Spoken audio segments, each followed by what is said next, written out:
Assalamualaikum warahmatullahi wabarakatuh. Dengan nama Allah yang Maha Pengasih lagi Maha Penyayang.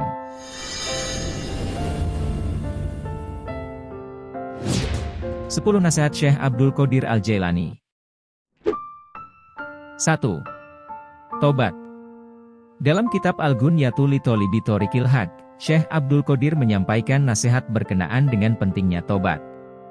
Setiap orang, tanpa terkecuali, berkewajiban untuk bertobat kepada Allah Subhanahu wa Ta'ala. Betapa tidak, tiada insan yang luput dari kesalahan dan dosa. Andaikan seseorang telah bersih anggota tubuhnya dari noda dosa, belum tentu hatinya juga bersih dari keinginan untuk melakukan perbuatan dosa. Andaikan hatinya sudah bersih dari keinginan itu, belum tentu ia bersih dari bisikan setan yang mengalihkannya dari zikir atau mengingat Allah Subhanahu wa Ta'ala. Andaikan hatinya sudah bersih dari hal demikian, belum tentu ia bersih dari kelalaian atau kekurangan dalam mengenal Allah Subhanahu wa Ta'ala.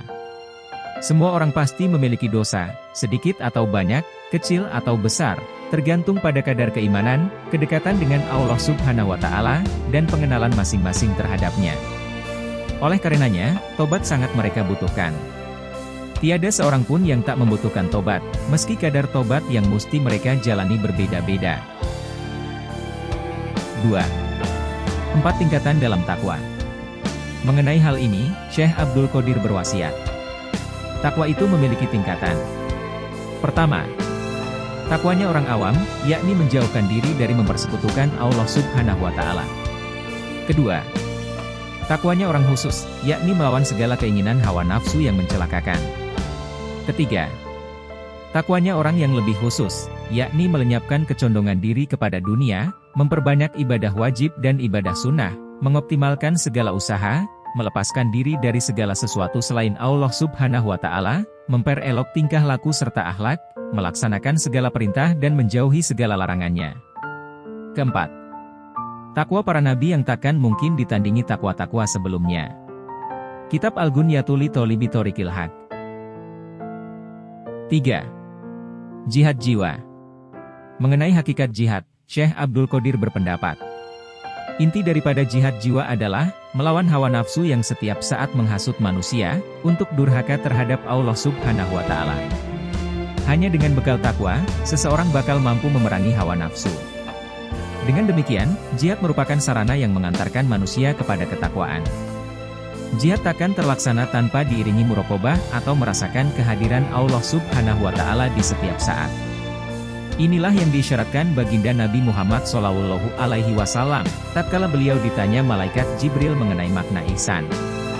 Jawaban beliau waktu itu berbunyi, hendaknya engkau menyembah Allah Subhanahu wa Ta'ala seolah-olah engkau melihatnya. Apabila engkau tidak melihatnya, maka ketahuilah bahwa ia senantiasa melihatmu. Jihad akan sempurna apabila disertai pengetahuan yang mendalam akan hakikat 4 hal, yakni siapa Allah Subhanahu wa Ta'ala, siapa musuhnya, apa itu nafsu amarah, dan apa saja tanggung jawab kepada Allah Subhanahu wa Ta'ala. Tanpa disertai pengetahuan yang benar mengenai 4 ihwal ini, banyak dan lamanya ibadah hanyalah sia-sia belaka.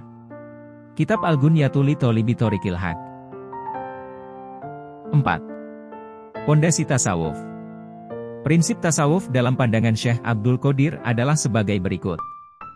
Tasawuf tidak didasarkan pada desas-desus, namun didasarkan pada rasa lapar dan menghindarkan diri dari berbagai hal yang tak pantas dan tak elok. Janganlah kamu memulai kefakiran dengan ilmu, akan tetapi mulailah dengan kelemah lembutan. Sesungguhnya ilmu dapat membuat kefakiran menjadi buas, sementara kelemah lembutan mampu menjinakkan kefakiran. Tasawuf dibangun dengan 8 pondasi: kedermawanan Nabi Ibrahim alaihissalam, keridhaan Nabi Ishak alaihissalam, kesabaran Nabi Ayub alaihissalam, isyarat yang disampaikan kepada Nabi Zakaria alaihissalam, kesufian Nabi Musa alaihissalam, pengembaraan Nabi Isa alaihissalam, dan kefakiran Nabi Muhammad SAW. Kitab Futuhul Ghaib. 5. Pohon keimanan. Mengenai keimanan, Syekh Abdul Qadir memberi uraian. Pohon keimanan yang subur, akan tetapi berada di tanah yang tandus dan hampa dari pupuk, adalah gambaran dari pohon keimananmu wahai orang miskin. Oleh karena itu, kekuatan dan kelestariannya amat tergantung pada dunia dan berbagai macam kenikmatan yang ada di dalamnya. Manakala dunia dihilangkan dari pohon keimanan yang lemah, maka sudah pasti pohon itu akan kering. Akibatnya ia bisa menjadi kufur, menentang dan bersatu dengan orang-orang munafik, murtad dan kafir. Hal demikian bisa terhindar apabila Allah Subhanahu wa Ta'ala mengutus kepada orang yang memiliki keimanan seperti ini satu pasukan yang terdiri dari kesabaran, keridhaan, keyakinan, hidayah, ilmu dan berbagai macam pengetahuan lainnya. Pohon keimanannya akan kuat berkat sokongan barisan pasukan itu. Pada saat itu ia tak lagi peduli dengan terputusnya kekayaan serta kenikmatan. Dialah yang maha memberi petunjuk kepada semua makhluk. Kitab Futuhul Ghaib 6. Jalan awal dan jalan akhir. Syekh Abdul Qadir memberikan panduan kepada orang yang ingin sampai kepada Allah Subhanahu wa Ta'ala lewat jalan tasawuf. Berikut petunjuk beliau. Yang dimaksud jalan awal, adalah keluar dari yang dijanjikan untuk pergi kepada hal yang disyariatkan, kemudian menuju kepada yang ditakdirkan. Setelah itu kembali kepada yang dijanjikan, dengan syarat tetap menjaga ketentuannya.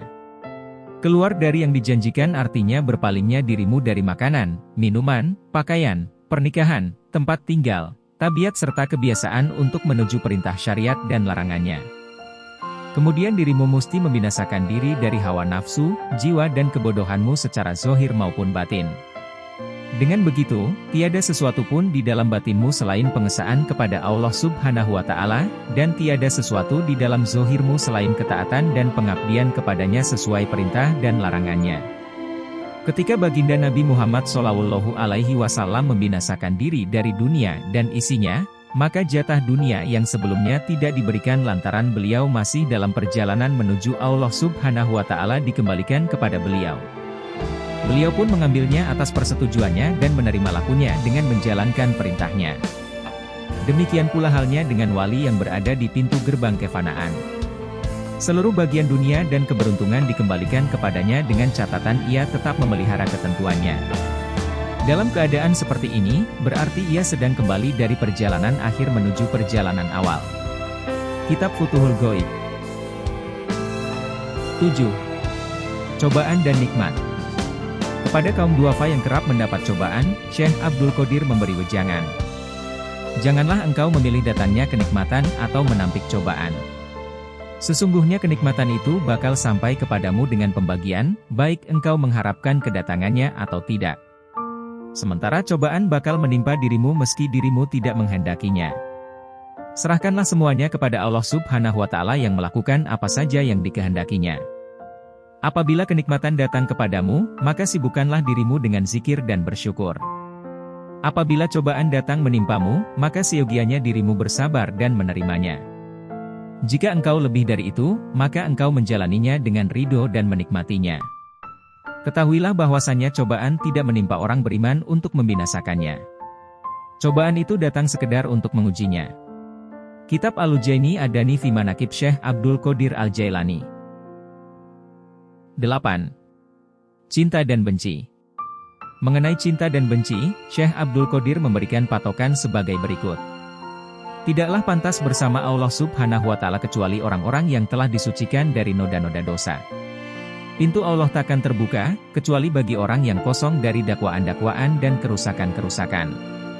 Karena begitu banyaknya orang yang tidak menyucikan diri, maka Allah Subhanahu wa Ta'ala menguji mereka dengan berbagai penyakit untuk menghapus dan membersihkan dosa. Dengan begitu, mereka pun layak untuk duduk bersamanya dan berada di dekatnya, baik mereka menyadari hal ini atau tidak. Janganlah kalian mencintai seseorang atau membencinya, kecuali setelah mencocokkan semua perbuatannya dengan Al-Quran dan Sunnah. Tempuhlah cara ini agar kalian tidak mencintai atau membenci seseorang, lantaran dorongan nafsu semata. Kitab Al-Ujaini Ad-Dani fi Manaqib Syekh Abdul Qadir Al-Jailani 9. Kebaikan pangkal kebahagiaan. Syekh Abdul Qadir menuturkan bahwa kebaikan adalah pangkal kebahagiaan. Berikut penuturan beliau. Manusia tidak pernah lepas dari kebahagiaan dan kesengsaraan. Dua kondisi ini senantiasa didapatkan dalam diri setiap orang. Apabila kebaikan dan keikhlasan seseorang lebih mendominasi dirinya, maka kesengsaraan yang dideritanya akan berubah menjadi kebahagiaan. Sedangkan jika ia lebih memperturutkan hawa nafsu, maka yang akan berlaku pada dirinya adalah kebalikannya. Apabila dua keadaan ini berada dalam posisi seimbang pada diri seseorang, maka ia masih memiliki harapan dan kebaikan. Kitab Sirul Asror wa Musirul Anwar VM Ayah Taju Ilail Abror. 10. Wasiat terakhir. Menjelang wafat, Syekh Abdul Qodir memberikan wasiat kepada putra-putrinya sebagai berikut. Senantiasalah bertakwa dan taat kepada Allah Subhanahu wa Ta'ala. Jangan pernah takut dan berharap kepada selain Allah Subhanahu wa Ta'ala. Serahkan semua keinginan kepada Allah Subhanahu wa Ta'ala. Mintalah kepadanya, jangan meyakini siapapun selainnya. Bersandarlah hanya kepadanya, jagalah tauhid, tauhid dan tauhid. Sesungguhnya segala sesuatu terhimpun di dalam tauhid. Aku wasiatkan kepadamu wahai anakku, agar bertakwa kepada Allah Subhanahu wa Ta'ala. Jagalah syariat dan batasan-batasannya. Ketahuilah wahai anakku, bahwasannya thoriqoh kita ini dibangun dengan pondasi Alkitab dan Sunnah, dihiasi dengan lapang dada, kedermawanan, sabar atas kefakiran, menanggung cobaan dan memaafkan segala kesalahan ikhwan. Kitab Nahrul Qodiriyah. Itulah 10 dari sekian banyak nasihat Syekh Abdul Qodir Al-Jailani. Semoga kita semua diberi kekuatan oleh Allah Subhanahu wa Ta'ala, sehingga kita dapat mengamalkannya. Terima kasih sudah menonton.